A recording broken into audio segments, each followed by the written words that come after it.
We are In Bed with Books. Thank you for joining us this week. I'm Melissa. And I'm Bethany.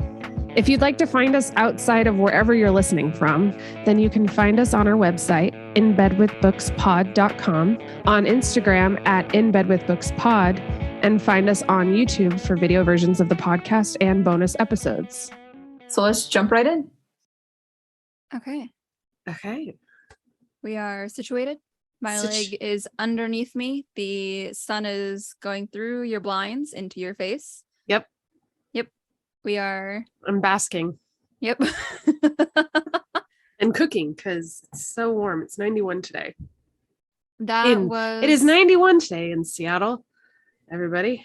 We finally got rain in Houston, which has been so, today. It was so nice. Yeah. Because it was 101 degrees, and then after it rained, it was 91. So. Literally just walking in rain. That sounds great.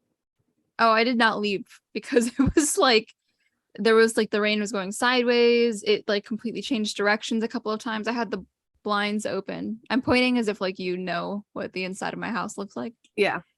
I was sitting in the dining room, and the dining room table faces the back door, the big sliding glass door in the back.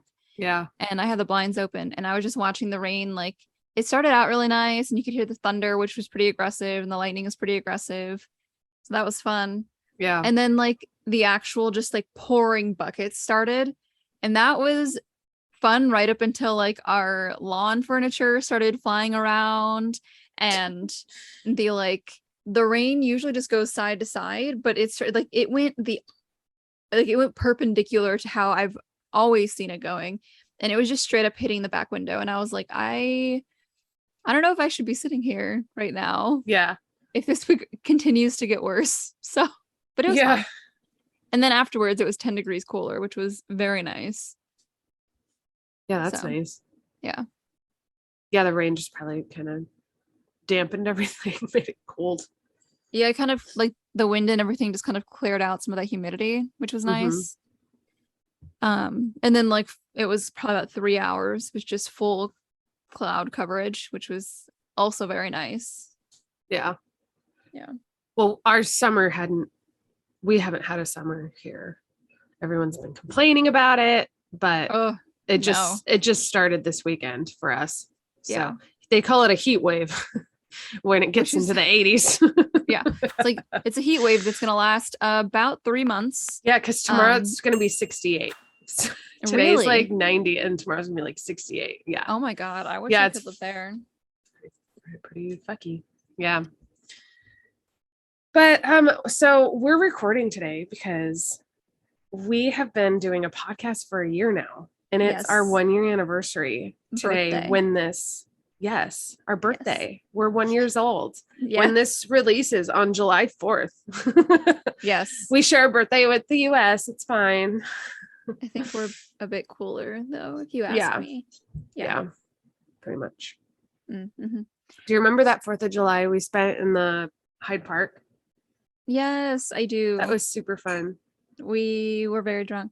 Yes, we were very drunk, and we're listening to music and in enemy territory. Yeah, we had to celebrate. We had to let them know what was up. Yeah. We drinking gin. Yeah. Drinking their gin. Ogling at their men. Yes. While Celine Dion was singing. That is still one of my favorite memories from that entire trip. Was it Josh Groban and Celine Dion were I don't know if it was the actual, yes, it was both of them. And I don't know if it was the actual concert or if it was during the day. So I feel like it might've just been them rehearsing. Yeah. But I just remember confusion washing over me because I was like, why do I hear Celine Dion right now? And then I heard Josh Groban, and I want to clarify the reason that I know who I could recognize Josh Groban across Hyde Park on the middle of a hot summer day while I'm so drunk is because my mom loves him. So any time of year we're listening to Josh Groban do his Christmas music, and I can't say I'm that against it. He's got a very, very nice voice. Yeah. Yeah. But I was even like scared to say something because I was like, if nobody else hears Josh Groban right now, like, do I want to be the one that points it out? I want to be the one that points this out. Points it out in a crowd. Yeah. Yeah. But I was not hallucinating, and it was in fact them. So I said it, and you all were like, "Yeah, no, I hear that too." Oh man. Fun. Yeah, that was fun. That was super fun. Mm-hmm. Yep. London. Oh, I miss London. it. Same. Oh, London. But today we're gonna do like, we asked you all on Instagram, and if you're not following us on Instagram, that's where we live. Yes. At In Bed with Books Pod.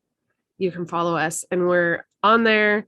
We're in the DMs, and we are posting like extra stuff as well. And one of the things we asked is we posted like an AMA for all of you to like ask questions that you want us to answer. So we're going to answer those today. We kind of whittled it down, or like kind of condensed it into like, that's kind of what I'm trying to say, into like a cohesive set of questions, because there were some repeats. So yeah. So do you want to start, Melissa? Let me. I do think we should start. Yeah, I do think we should start with like, since this is our 1-year anniversary, this is our birthday. Yeah, like it sounds like we're married or something. Yeah, I mean it. Well, I also went with when I say anniversary. It feels like, I mean, we've talked about the podcast being like our book baby, or not our book baby, but like our baby, our pandemic baby. And so it feels right to call it a birthday. Yeah. So we want to start by each of us we kind of want to go over like, what was your favorite episode from the last year? And it's kind of hard to remember because a year ago was so far away, and we haven't like listened to them recently. Like I can think of like some recent ones that I like remember, but I'm sure there's just so many good moments, and it's kind of hard to like decide on like an episode that was really good. And I think a lot of it too will like coincide with like our favorite book, right? Yeah. So okay, I have the Google Doc open if you'd like me to begin. Yes, begin. Okay. Oh. So I just added another one to my like favorite episodes that we've recorded. My most recent favorite one is definitely the Once and Future Witches. I feel like I don't even really need to fully explain, but for anyone who hasn't listened to that episode, I will kind of get into it. It was definitely one of my favorite books from like all of the books that we've read. But also Haro just like incorporated so many different kinds of like storytelling into it, because you have the oral storytelling, but then you have different cultures contributing, and I love the way she played with that. I love the way she like, played with the medium itself. So like it was a good book in that it was a good story and a good plot, but it was also just a very, very well written book. Yeah, I agree. I think that was one of the better written. Yeah. In terms of like descriptions and thought and like layers upon layers of like I think I mentioned that too, like textures and like you can really feel and smell everything. And it was a very tactile feel to how she wrote it, which makes sense because that's what the magic was. Yeah. I really liked that. Yeah. My other favorite one in this is just okay. So my other favorite one is our like 2-part Mary Wollstonecraft episode that we did. Really? With Taylin. Yeah, because it was a really fun conversation. Yeah. And I get that like now that we're a year in, it's kind of not really the brand that we're going for. Yeah. And I'm cool with that. I'm cool if we like never really do an episode like that again. Although I'll never say never. Like I did enjoy it. Yeah. But like it was such a fun conversation to be having with you guys. And to like do it outside of a classroom, which I think we talked about it in the episode, is like it was like, kind of freeing to just have that conversation without like the pressure of a classroom and a professor that you want to impress and other people in class who you don't really know. So it was nice. Yeah, I agree because like I wrote my dissertation on her. And of course, after you write your dissertation and submit it, you never talk about it again. Mm-hmm. And it was like such a big part of your year, your life for like those like 6 months essentially. Yeah. That for then all of that work to just like not be part of your life at all. And like, even if I were to try and talk about it to someone outside of class or outside of like my professor, it's not to like be all like, but like it's complex and they wouldn't really get it. And it's not their life and they don't want to hear about it, like, because it's like I sent it to my dad, which is like probably the next closest person that would probably be able to like grasp or at least be interested in it because he likes history, he likes like philosophy and stuff. And I sent it to him and I don't think he finished it. I mean, yeah, it's 50 pages. Yeah. I don't blame him, but like, hey dad, if you want to weigh in to like, this is it. You just read it and we discuss it. But I think it was because it was just a little bit, it was a very like, specific, like, and like, that's the thing, that's what dissertations have to be. Yeah. So no, I don't it's not a book. It's not like a broad like topic that you can like exactly. sell. Exactly. You're just like, so look it was at how much I know about this very one extremely specific topic. That this one person wrote about once. Yep. So and so it was fun to like, pages about it. Exactly. 50. So that was fun to talk to you guys about because you took the same classes and all of that. So it was nice. Okay, me. Me. Yes. Well, my most recent favorite is Tropes. In Bed with Tropes. And do you know why? It was because you were on Benadryl the whole time. And it was a loopy episode. It was so good though. It was not, I'm not saying you're like better loopy, but like it was just like it was just more opportunities to laugh. You called Bryce Bruce at one point and I can never get over that. Like it just okay, when I was listening, because I have to edit the episode, obviously, like I do the audio editing. Yeah. So much happened that I just don't remember. Right. Oh no. Not in like I blacked out kind of way, but like it was just we're going and like the Benadryl's going, and so it's just like I'm just letting it come out. It was just anything that came to mind. I was like, yes. That was fun. It was a fun one. But in terms of like episodes, I really enjoyed Wuthering Heights. Because I've never read that in a class. So I never got to like have the academic conversation with someone who has academic conversations, while also being able to like do our thing. Right. So it was like kind of it was a marriage of sorts of like, for me. Yeah. So I really liked that. I love that. Yeah. For sure. Okay. Okay. So what's next on our list? Sorry. I've got like, okay. Just to clarify, if you're watching the YouTube version of this and you keep seeing me like itch or like scratch myself, my mom's going to like get on me for calling it itching and not scratching. It's just so humid that like that sounds like something a mom would be on you about. Yeah. Anywhere like my clothes are touching me right now, it just feels like it's so humid, and I've got the fan going, but it's just I feel sticky. Yeah, you're like, normally I wouldn't be wearing clothes and I wouldn't have to itch. Yeah, I'd be like on the bed, starfish, just like waiting for it to pass. Yeah. So I apologize if it looks like I don't know, like tweaking. Yeah. Okay, so what's next on our list? So I think it's a good start. Which author would you want to meet and what would you ask them? Okay, so I've got the answer that I've written, which I do want to say, but I also, so as another one while it's on my mind, I wouldn't mind having a conversation with Shelby Mahurin, because her, like, from what I've seen online, and I haven't seen everything, so I mean, it would also just be a how to fill in the blanks kind of conversation. But she only became an author very recently. She used to do photography professionally, like quite recently.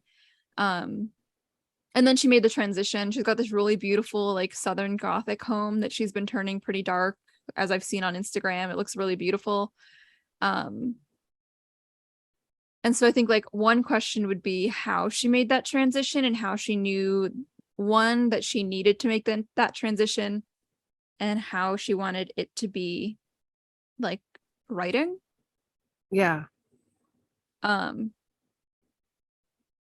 guess just, like, from one creative to another, which you get, like, how you do those things internally, I guess, as well, not just like the literal logistics. Although, being the person that I am, I do like to know the logistics of these things.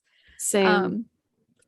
But also is the fact that she was, like, a good ways into getting another, like, a different series prepped, and she decided to start writing the new series that she's doing, which is actually, instead of, like, leaving the world of Serpent and Dove, she's writing a series based on Saley. Last I checked, that's what was happening. And so, like, the kind of decisions you have to make, again, as a creative person and professional, to decide to just essentially not, like, throw out a project, but just, like, push it aside. Because I think we can all agree that sometimes you get a little too headstrong on a project and you're like, I can't do that thing, I have to finish this thing. Yeah. And so, like, I guess finding the balance between that and doing only what you feel like doing, like, that balance is really hard, because you can't do one or the other and be successful. It's just not possible. So I guess I don't want to have a conversation with her about that. Yeah. Okay, maybe you will. Don't get my hopes up. Maybe don't get my hopes up. Okay, you go first before I answer another one. Okay. I would want to meet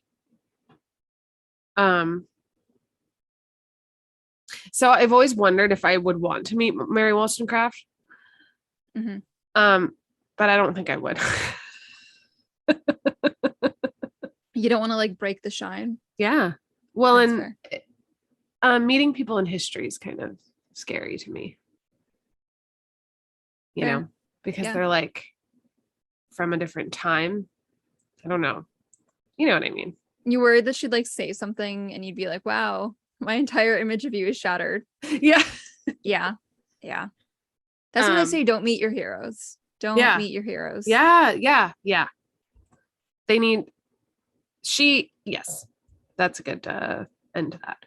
But yes, you go next though. Okay. Well, kind of also just kind of piggybacking off of that as well. I think we've kind of talked about, like, celebrity on the podcast before, when we've talked about, like, old books, and we've talked about some of the, like, the Wollstonecraft. It possibly was the Wollstonecraft episode where we talked about that.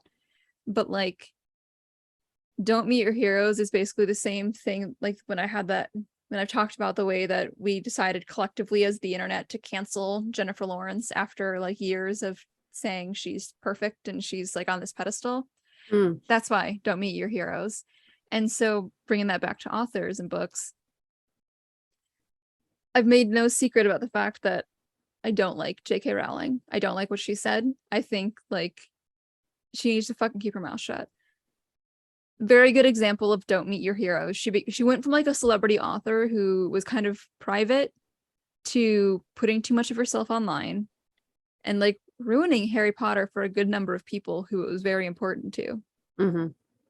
And so I kind of like that, like, new authors are going into, like, essentially what is, like, book community celebrity with this, like, new level of openness.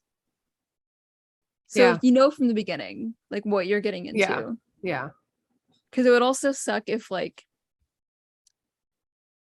down the line, Jennifer Armentrout or Sarah J. Maas came out and said something super, like, transphobic, when we know for a fact, based on some of their, like, the books and some of the background stuff, that they're open, you know? So I think that it is a very fine line, and it's not their fault the other addendum that I add to this stuff, it's not like the author's fault or even like our fault as fans. It's just kind of this like byproduct of the internet, unfortunately. And I don't know, like some kind of us trying to misplace or our attempt to replace that need for figures. Not like paternal figures, like not like a daddy issues kind of thing, but like what was celebrity before we had celebrities? The hero. Well, I was thinking like it's probably like royals. We don't have those public figures anymore. Like we used to joke that like Beyonce and Jay-Z were the king and queen of America. And so I feel like that puts things in, I don't know. I'm going off on a tangent now, but like I know what you mean though, yeah. Yeah, like it's nice that we it's get a this little thing bit that more we of them. need, but then we like kind of take it. Yeah, we can take it too far. Take it to heart, yeah. Yeah. So all that to say, I fully agree. I would not want to meet Mary Wollstonecraft. Yeah. I might want to meet Mary Shelley, but that's also because she never made any attempts to make it seem like she was any better than she was, or that she was like morally one way or the other. She was just kind of like, so I've got mommy and daddy issues. Also, I have nightmares and I'm scared of being a mother. Yeah. So here's all of my trauma in books. Have fun. Yeah. Which I can respect. Okay, so now my actual second answer. Yes. Is Jennifer L. Armentrout. Yeah. One, you've been reading her for a long time. Exactly. Like it would kind of just like satisfy this teenage itch to go and have a conversation with her. But also I would want to talk about the joining scene in the latest one, The War of Two Queens. Yes. One, just to thank her from the bottom of my heart. Yes. But two, to just kind of ask about how maybe the backlash has impacted that. Because I'm sure she anticipated some of it. You're always going to anticipate something with books because people are always going to find something to have an issue with. And like you've said with Moss, is she wanted to have an actual threesome scene, but I got pulled back until it was eventually just like this kind of alluded to fantasy that she was like, that didn't really happen, but like it was implied, which I've read now. Wait, what? In Silver Flames. Oh, with, like Nesta and Asriel. Yeah. And like her, Nesta and her thoughts about Asriel and Cassian. Yeah. But that wasn't that long ago. And so like in terms of them having like publishing companies or like editors looking at these things, that's a big shift in just a couple of years to be able to do that. And so I'm wondering if she's like gonna just kind of be like, fuck all of you guys and do it again, which I hope she does. Yeah. I really do. And yeah, because to clarify too, I think in that episode, The War of Two Queens that we did, we weren't exactly sure what the backlash was.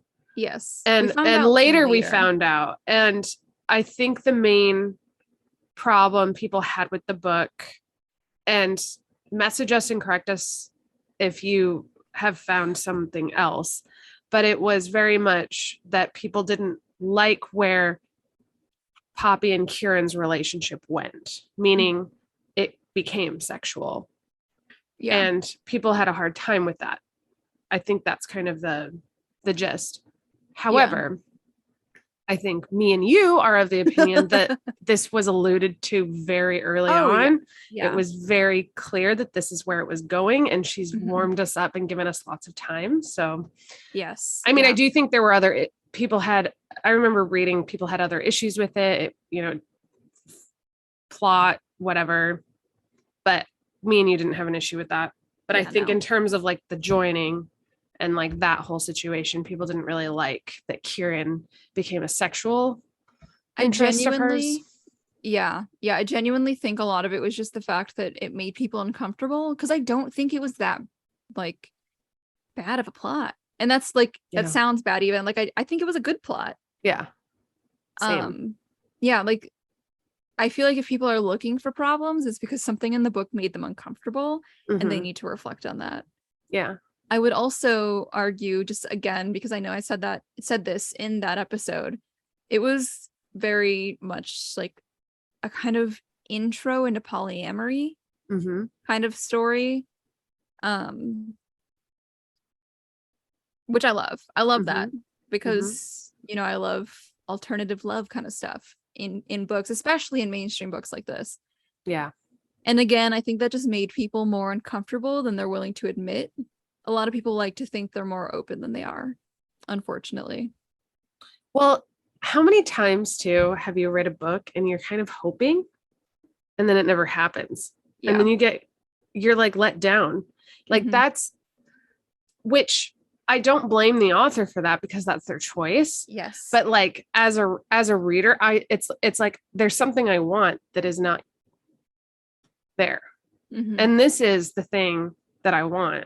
Yeah. And it delivers. And it's so satisfying because we haven't just been waiting for it in the series. We've been waiting for it in books and reading for so long. And like, sometimes it's not even just the authors. Sometimes it's like the editors, like with Moss, where she wanted to and she had it and then they said no. Yeah. So yeah. I would want to talk to her about that and also just tell her how much I love it. Yes. I'd want her to know. Yeah. Feedback. Yeah. Yes. Okay.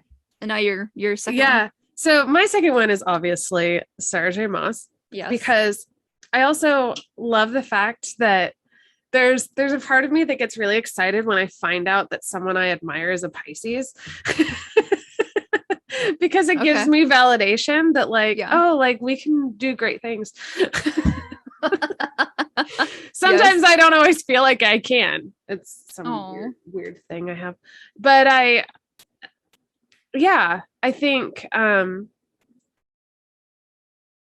don't really like, I just think she sounds like I've like watched interviews and stuff and I think she just sounds like such a neat person. And she's just been writing for so long that it makes sense that she has this series that's like huge. She's been writing since she was in high school, stuff like that. And but honestly, like, it's kind of like asking your parents, like, who's your favorite child? Yeah. Like, I want to know who her favorites are. Like, I want to know who her favorite Bat Boy is. I want to know favorite Archeron sister. Yeah. I want to know who her favorite like group or person out of like the Crescent City clan, I think that would be fun. Yeah. To hear her honest thoughts about it. Like, slip her some just me and her in the room, she doesn't have to like, Yeah, you're just gonna like kidnap her, tie her to a chair. She's gonna be like, ask her exactly. Under duress, yeah. And I'll be like, okay, like I want to know also who she doesn't like that she's written. That's fair. That would be kind of interesting. Anyway. Okay. Yeah. Okay. So next on the list. Yes. What world would you live in? And I kind of assume when people are asking these questions that it's about reads from the podcast or podcast adjacent, including like the book club. Yeah. But same. If you have anything different, that's also fine. I assumed all from the podcast. Yeah. So that is how I answered. Just okay, heads up. I see that we both have this answer, so we can start with this and I'll just go real quick. Red London from Darker Shades of Magic. One, because other than like when Black London kind of bleeds over, there's not really like an issue. Like it's got like the same kind of crime that Grey London, like our world, has, but it also has magic, and I'd be down for that. Like you don't really have to worry about much more creature wise, but you can also possess the ability to control an element, which I would be very down for. Yes, I was a big fan of Avatar: The Last Airbender as a child, so do with that what you will. But yeah, Red London is one of mine. Yeah, I like the idea of Red London, one because it's London. Yeah. But London with magic, so yep. I don't think I need to explain. Yep, that is got it. I just love that idea. What was the other one you had? We had Crescent City. Yeah. Urban fantasy is my jam. Yeah. Again, you get plumbing. Yeah. But you also get magic. and like different creatures and like races and stuff. Yeah. Yes. Yeah. Okay. What about you? I like, so the world of Serpent and Dove, I believe the city is called Belsair, right? Yeah. And I say this because it is like kind of a harsh. Now it's not as harsh. There was another series we read that was like is really harsh. The magic system is very harsh, but I think the world of Belsair is very like similar to like history. Mm-hmm. And so there's something kind of comforting in that. But I like, in terms of how it was like written as well, it seems like there's all of these little communities and stuff, like the theater community, and like she lives like above the theater, like there's like the cafe where she gets her sticky buns, and like there's all of these people she knows, and I just kind of like that kind of village atmosphere of like the city. And also Reed's there, so Reed lives there, and I want to be Lou. When you put it like that, it like reminded me of the beginning of Beauty and the Beast. Oh yeah. When she's like, actually, I'm not going to sing it. I'm not going to do that on the podcast. I'm not drunk at all. I don't need to do that. But the opening song, when she's like, there goes the baker with his tray. There goes the baker with his tray, like always. Yep. I did it for you. Thank you. But yeah, that whole song where she's just talking about like the same every day, which like, okay, Belle, we get it. You need to go out every once in a while. Did you hear that? Okay, sorry. I wanted to make sure it wasn't in my computer for some reason. It just came in really loud. Somebody else will get the door. Oh, okay. It was a doorbell. My bad. But there's also like a comfort to that. Like she always just goes to the same guy for the sticky buns, and he's giving her the free ones, and he's getting on Reed because he thinks that's the boyfriend that she's been saying is like giving her shit. It's fun. Yeah. There's like a nice comfort in that familiarity. She really feels kind of like a little street urchin. Like I kind of like that. Yeah. I kind of like that. Yes. Yeah. Agreed. Okay. What's the next one? Okay. What character would you trade places with, Bethany? Honestly, if it wasn't for I don't want to live out Serpent and Dove like as Lou, because that seems like really awful, but like afterwards that would be nice. You mean because like when she I want Reed? to be Lou and I want to marry Reed, and I want to like be like a witch and have like white blonde hair. I think that would be fun. Yeah, I fully feel that. I would love to be able to do magic. If we're talking outside of the podcast reads, Rachel Morgan from The Hollows, I would love to trade places with her. She's super powerful. She has really great loyal friends. Yeah. Guys from like every race of magical creature want to fuck her. Ooh, yes. Okay, I really want to read this. Yeah. We need to read it. I think we're gonna read it for the podcast someday. Yeah. You said that the other day, and I was like, you don't have a choice now. Yeah. That's on record. You said it's happening. Yeah, exactly. No takes backs. Good. If we're talking podcast reads, though, I would want to trade places with Bryce.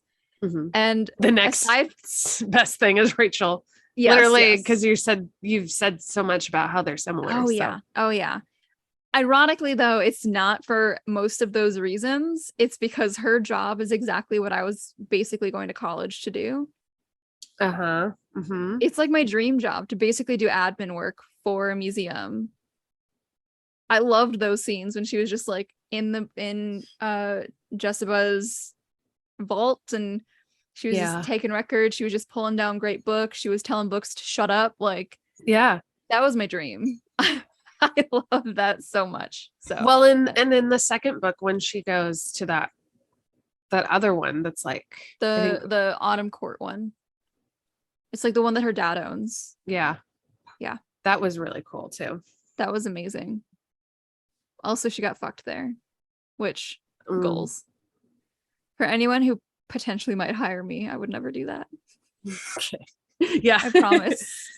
You know what scene real quick that always comes to my mind a lot is in House of Earth and Blood.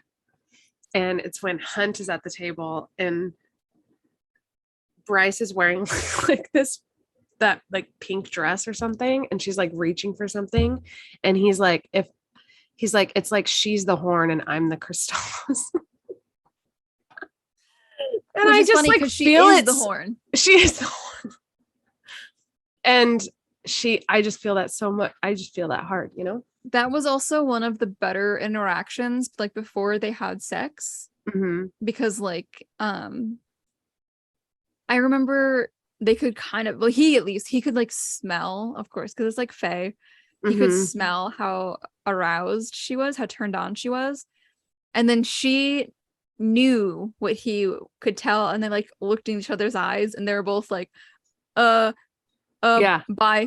It was so funny. It was so awkward, and I loved it because it was one of those interactions that was really it was really lighthearted, which is not typical for them, because they're both really, she's all party girl and look at how sexy I am, because it's a big mask for her, and he's got to be the Umbra Mortis, but they were both just I'm sorry, bye. It was so good. Yeah I love that. I think the only reason I wouldn't trade places with Bryce is because I would rather have Rune, and that's her brother, and that'd be weird. So the Hind. Potentially. But without being the right hand. Enslaved. Yeah, enslaved by the Asteri. If we could just do that without that, then yeah. Yeah. We'll have to wait until after the next book, I guess. Shut up. Okay, so what is your favorite read from the podcast? I think I really enjoyed A Shadow in the Ember.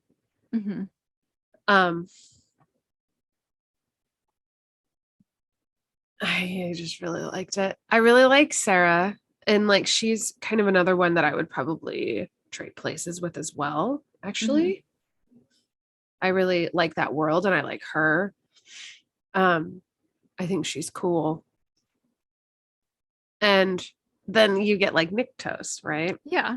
And then you get to go live with the gods. And have children with the gods. Yeah. Be a harbinger for the next generation. Yeah. No, I say those sarcastically, but not. I would 100% love to be a harbinger. Yeah. Yeah.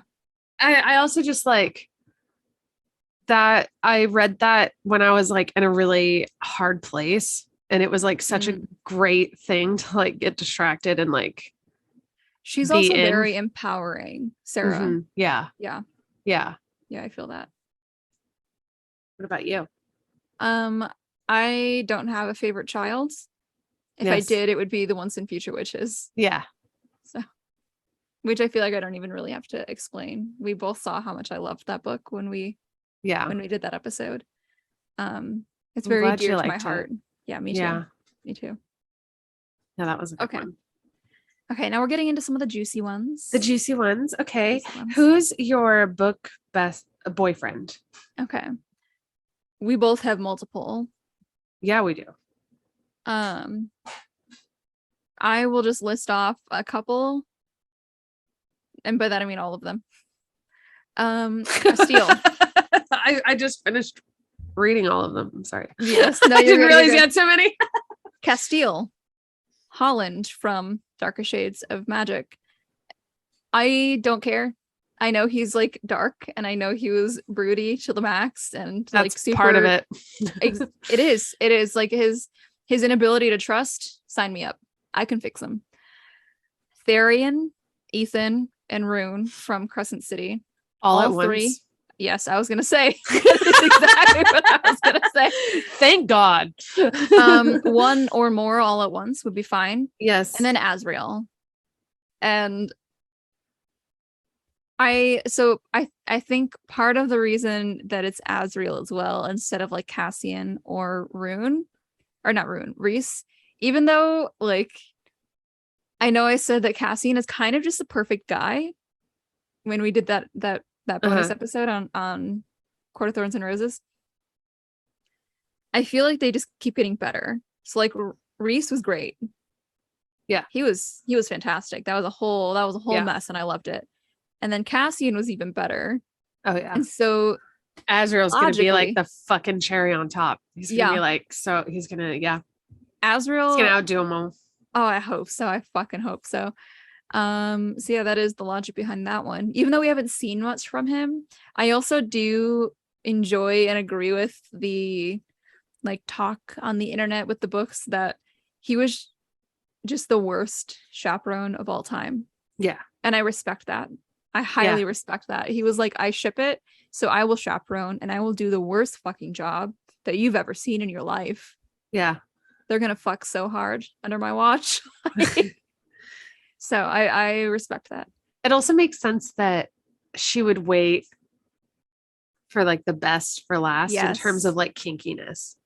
Yes. She needs she needed to warm up to that. Like Rhys is like such a dad, like which everyone can understand. And then Cassian's like let me take you like from behind.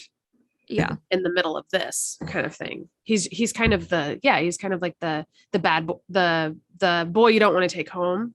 Yes, he's like the frat boy, like horn dog, but safe, which makes it really nice because I think a lot more people are secretly into that kind of person, myself included. But it gets so gross when they just open their mouths. Yeah. Like I love your and tell us their thoughts, and you're like, yeah, exactly. Like you had me there for a second, really. Like they'll have like those muscles, those like that V muscle that is at their like pelvis. Yeah. That'll make me go stupid for a little bit. But then they open their mouths and I'm like, okay, no, I'm good. We're fine. Yeah. We can part ways now. Yep, we're good. I got what I needed. I got a glance. But Azriel. And I also have, so like I'm branching out from it more and more now, but when I was like a teenager, tall, skinny guys, like let me tell you, I was terrible. What was his name? From Criminal Minds, the Matthew Gray Gubler. That's just is his thing. You don't really have to. He was just tall, skinny, kind of quirky. But I was like, wow, that's husband material just because he was tall. And I was like 16. Yeah. Gubler, that's a name. Yep. Okay, yeah, I see it. Yeah, and he's kind of goofy. Yep, that was my type when I was like a teenager. And I feel like Azriel isn't it still your type a little bit? I feel like this is like when we were in London, you would point out guys that look just like him. Yeah, no. And there's a lot there. When I say like recently branching out, I mean like recently. Yeah. So like I never would have actively been attracted to people that looked like Cassian. Yeah. As if that's like a real person. Yeah. Like it used to be that Henry Cavill was kind of my exception, but more and more he's kind of becoming the rule. Yeah. Like Chris Evans. I love Chris Evans. Mm-hmm. Talking about celebrity culture, I know, bit of a hypocrite. It's fine. But he got really big there for a couple of years because of like Captain America. I thoroughly enjoyed that. Yeah. Thoroughly. I think so much of like seeing those big beefy guys when you're a kid, and I say kid, yes, 16, it's a kid. You're a kid when you're 16. Is also seeing it through like teen boys who see like this guy who's jacked up on testosterone and they're like, oh, look at how big this guy is. And I'm like, that's disgusting. Mm-hmm. Yeah. And that's not what big guys are though. That's like an outlier. There's I feel like a switch that happens. Yeah. Where you start to acknowledge what real testosterone organically generated testosterone can do. Yes. For our like life. Bodybuilders. Yeah. Like I don't want somebody who's just I don't want like, a beefcake. I want like a Viking. Yeah, exactly. Like, oh my God, when Vikings like when Vikings came out. Oh my God. No, girl, another one. Like a do you remember? Awakening. Yeah. Do you remember Sons of Anarchy actually real quick? I never watched it, but I used to watch shows on the channel. So Have you ever seen Remember the Titans? I went to high school in American public schools. I've seen Remember the Titans. Yeah. So he's Gary, but he's in Sons of Anarchy. Yes. And he has long hair and tattoos. And Milo and I both love him. His name's Opie, and I love him so much. And I was like, okay, because he's just like a regular looking guy. Okay. Like that's like Viking. Do we want to talk about like the skinny boy to Viking pipeline? Yes. Yes, we do. Yes. I also watched Vikings, like the originals. Oh, I watched the new series, which I did really enjoy. Highly recommend. Okay. I watched the first few seasons of the original series, and slowly but surely I went from like loving Ragnar to loving Rollo. Really? And I don't know when that change happened, but I remember the moment like that I realized. I don't know if you got this far into the show, but did you watch all of it or? Probably not. Okay. There's the point when Rollo marries no, it's fine. He marries the French princess. Oh, okay. Yeah. And at first she's like all like, you are a brute. We will never love. This marriage is a sham. And then like the next scene, they're just like fucking like animals. And you're like, Rollo. I was like, oh no. Oh no. Yeah. That was when I realized what was happening. Yeah. But by that point it was too late. Like I don't know when the transition was. Yeah. He was good. Yeah. That was actually like, because I don't know if anyone else experienced the kind of shame in their teenage years around like desiring, but like I think that was like awakening for me when like Vikings came out and stuff like that, because then I was like, oh, I don't have to like a beefcake, but I don't have to like a skinny tall guy anymore. Like I can kind of see where that goes, you know? And I feel like the Vikings was like very much that. And when I say the Vikings, I don't necessarily mean the show specifically, but that body of just like, this is like a normal looking. What the Hollywood image had of that. Yeah. Yeah. Another good example is Northman and Alexander Skarsgård. Like that's a real looking body that they would have, that you would have to have in battle. One thing that like the Viking figure in like modern media has the availability to do is to kind of have that the less defined abs where like this person just did a bunch of crunches and then they've been dehydrating themselves all day so that their muscles have real definition, and more like where it looks like I gotta shut up. You're like as I'm like feeling their imaginary abs, but like where it's like there's cushion almost on their stomach, where it's not like they're fat, but it's like they have the fat there that the body naturally accumulates when you have muscle like that, so that they're like thick everywhere. Not just the legs, not just the arms, but like the body, their chest, their like shoulders. That's good shit. And I didn't appreciate it enough as an early 20-year-old watching that. Yeah. And that's, again, it's one of those things where like, it's because I'm still a kid.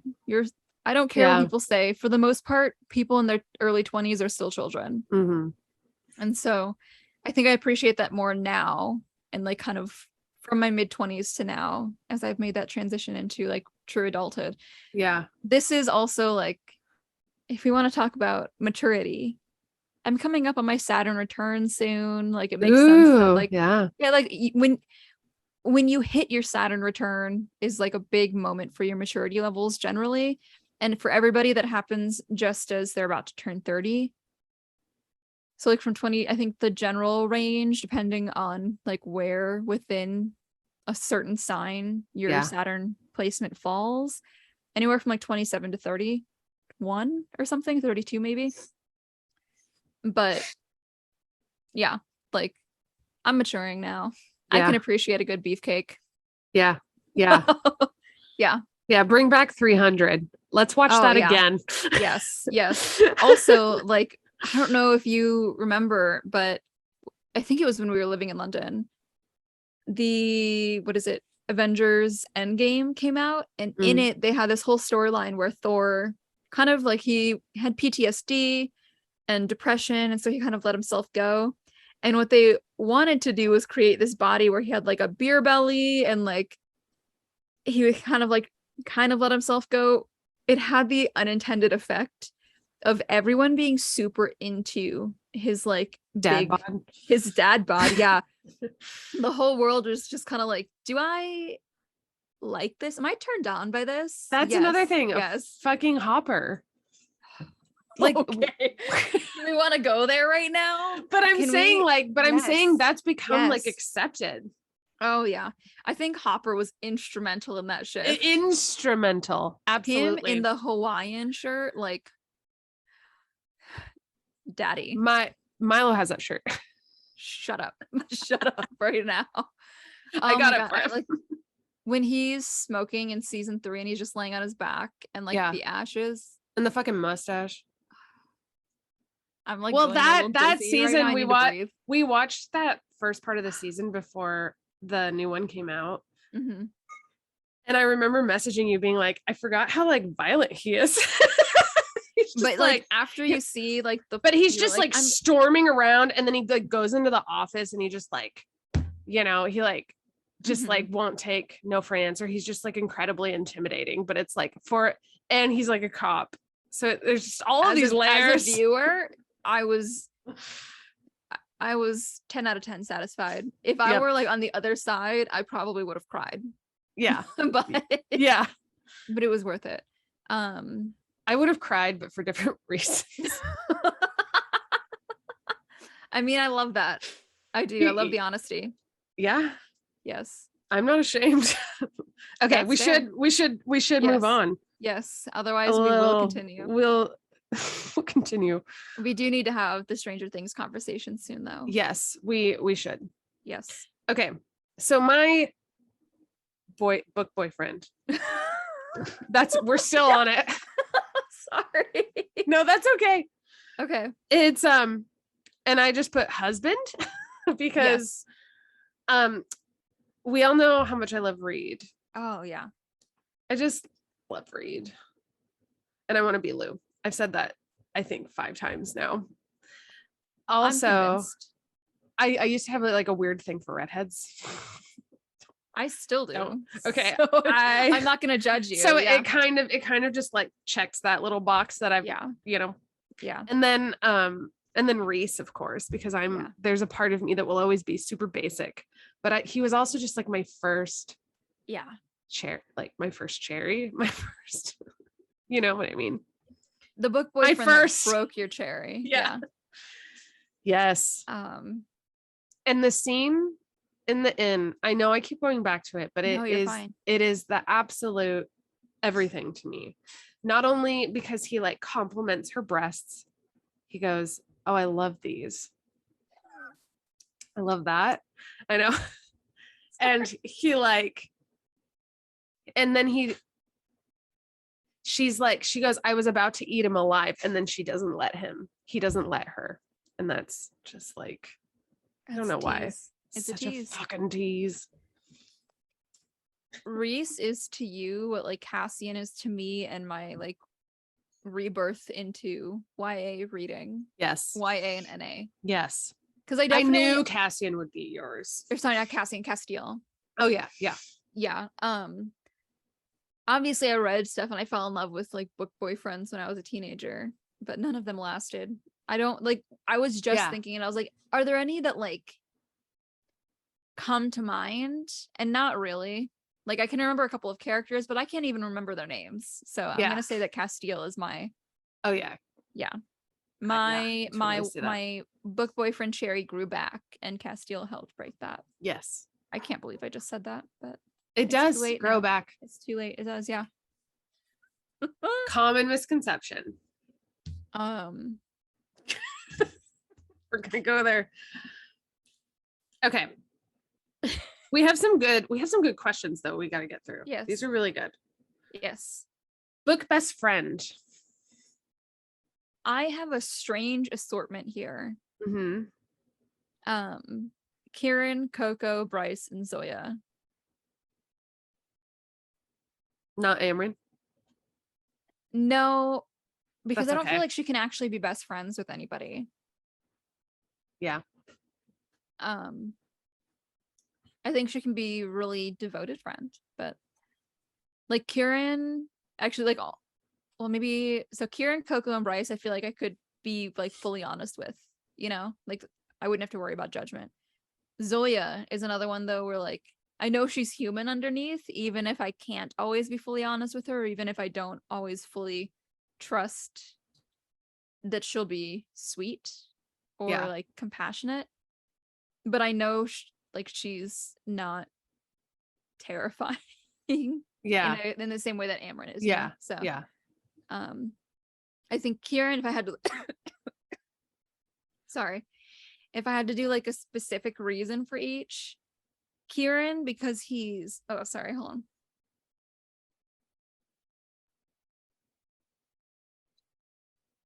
on. If I had to do like a specific reason for each, Kieran, because he's level-headed, he's supportive.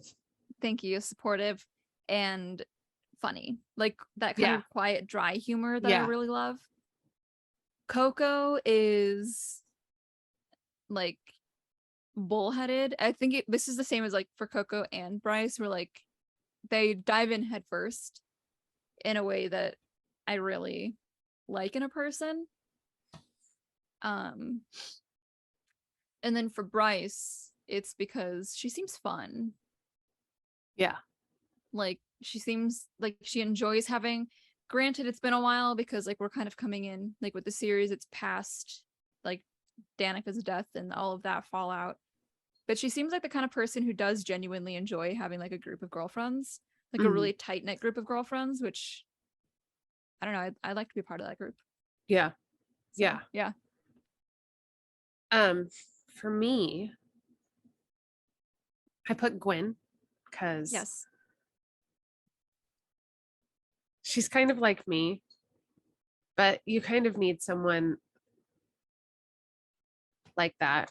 I feel like she is very hopeful, and I think that would be something that's like something that I would really need, or like someone who will just always has the right says the right thing, says what you need to hear. And then I put Seraphina, because she's the kind of person that like I would want to like go hang out in the city with and like walk with, and she'd like know where to go and like know what to do, and you just kind of like follow her. And she would also like give you real advice like from experience. Yes. Yeah. And then the Hind would be another fun friend because maybe she would invite you. No, I'm kidding. into their bed. No. Yeah. With Rune. No, so yeah, I mean, I think the Hind, she seems like very mysterious, and I kind of like that about her.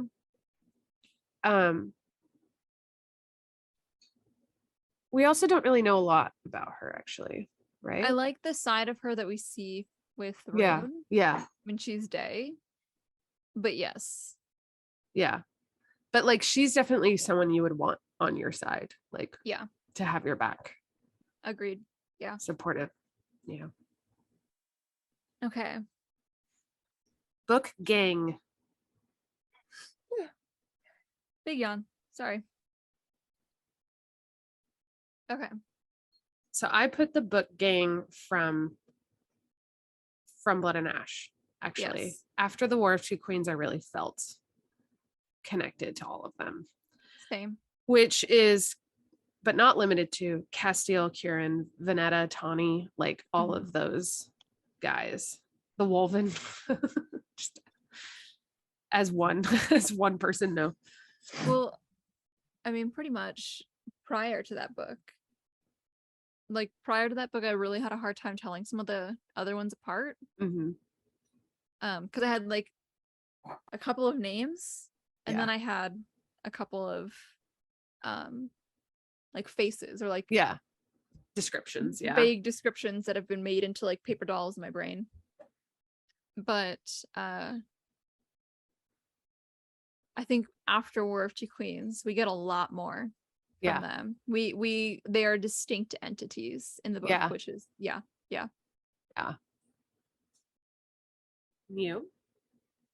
Bryce's harem. Yeah. And I think that just has a lot to do again with like the world that they've created in Crescent City. And I don't know. I like the guys, the like the relationship they've all got. It's really fun. I think it also like it opens it up a bit more because they're all just like normal people living in the city. There's not quite as much of the like royalty politics, as much of the royalty politics that you get with like Blood and Ash or what is it, Serpent and Dove. There's a lot more like power issues going on there that I like that Bryce's harem doesn't really have. Yeah. So, yeah. Okay. All right. Now, your book enemy. Alistair. Yeah. Period. Point blank. I'd kill him with my bare hands. Yeah. So, yep. Kill him with my stare. Yep. I would do what it takes to defeat him. Yeah. That's it. What about you? I really I thought La Voisin was really intense, and I really almost like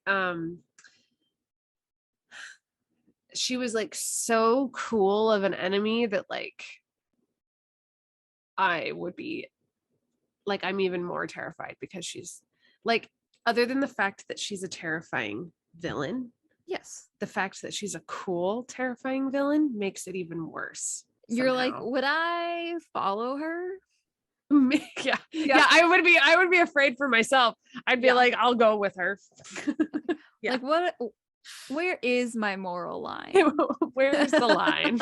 Yeah, exactly. I don't blame you. Yeah. Plus like Nicolina got caught in her web.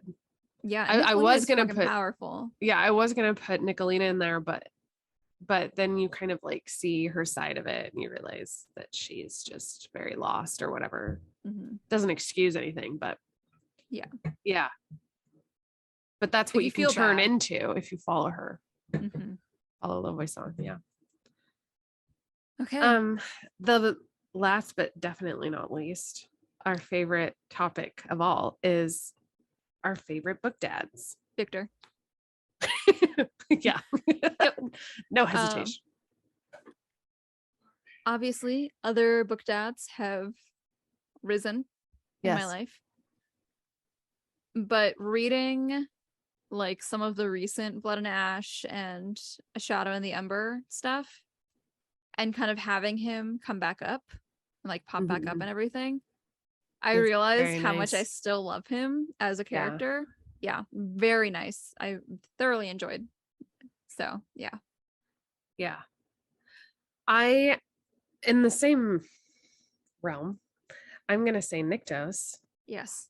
And I think Nyktos is he's such a powerful character in a lot of ways, not just because he's powerful, but because he is both fragile and powerful, caring and complacent. Like, he's so contradictory. And then, but in the moments that count, he's very in sync. Yes. You know? What moments are you talking about there, Bethany? Oh, you know, that's it. The yeah. The horse shout. I remember biting the neck. Yeah, I remember the lines. Yeah. Yes. Yeah, I'm just so excited to read more from him. That's going to be next season 5, Light in the Flame. So excited. It is. So excited. Oh my God. If there's one thing that like this has helped us do, it's how to survive in between the new releases. Yeah, exactly. Exactly. Yeah. And I wouldn't put it past me to like listen to Shadow in the Amber again. Yeah, I wouldn't because either. I need to like reacquaint. Maybe just very specific passages. Exactly. I mean, I have them bookmarked. The book just opens. God, who put that there? Yeah. Okay. All right. That was the last of our questions. Yes, our AMA. Thanks for all of those who put in your questions. We are so excited to be doing this podcast. I mean, I feel like Melissa and I would be dead without it. No. Yeah. I would have already like dead in other away. ways. Yeah. I mean, I'd be a shell of a human. Yeah. I'd be very depressed. I'd be very lost. Like, this is a part-time job doing this podcast, and we want to do it and we love to do it. And we put in the hard work of trying to make it better and trying to make it consistent because we want it to be successful and we want to do this for a long time. And so it's exciting. It's exciting when we see like people listening to it and people getting really excited about it. And so thank you. Yes. Thank you for listening. Thank you for being with us. Yes. Thank you for loving me. Thank you for being there. What's that? From Bob's Burgers.